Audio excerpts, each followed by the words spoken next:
Hi, my name's Billy Bain. I'm a Dharug man and a contemporary Indigenous artist who grew up on Dharug Country, now living on Gadigal lands, and today I'm here back on Dharug Country.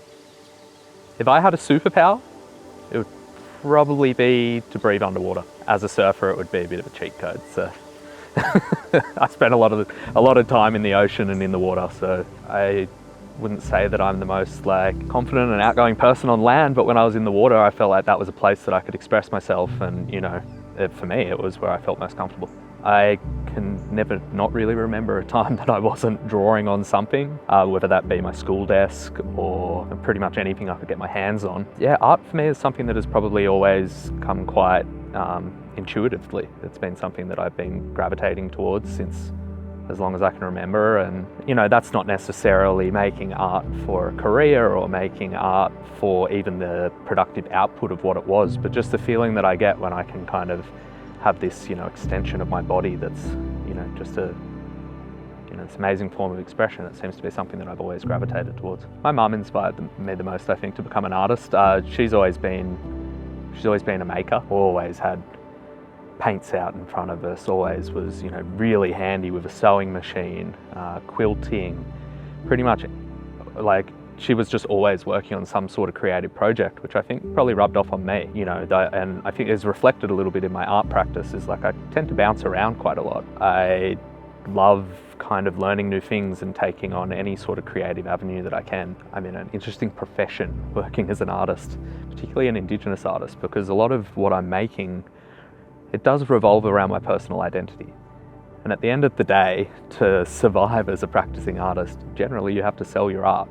So there is a level of commodification that comes into that naturally with the making. That's why I think it's so important to kind of keep those core values intact, where you are making things that are true to yourself. You're telling your own story, your own experience, but then you're also not, I'm not selling that, I hold that dear. The art is about that. It seemed like this kind of abstract place, where Mum would talk about where our family were from, and I'd never actually been out here until I was an adult, until I had a driver's license, so I could actually get here, but it's so close. Even, the Dharug River, which runs out pretty much where I grew up, runs out to the ocean, so there's this idea of being off country and on country, but in a sense it kind of feels like I've always had this connection to the area just based on the river. It was all farmland, and before that was all bushland, where our people would be living in harmony with the land. I was talking to you earlier about the body that was dug up, or the bones that were wrapped in paper bark, dug up just below here, and I was told by an old dairy farmer who was born along here, and he couldn't live with the guilt of it. And he had to tell my brother and I about it, because he was having trouble sleeping at night, knowing that they had dug up these bones and then thrown them straight back into the river. Yeah, we used to swim down here. We used to have access through all these laneways down to the river, but you can't do that now.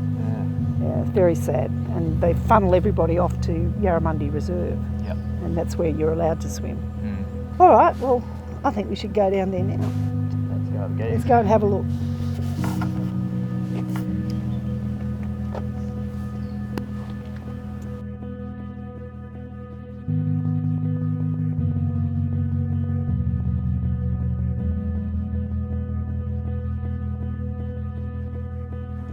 I was being heavily influenced by kind of cartoons and comics. I think that I naturally gravitated towards things that were a little bit tongue-in-cheek.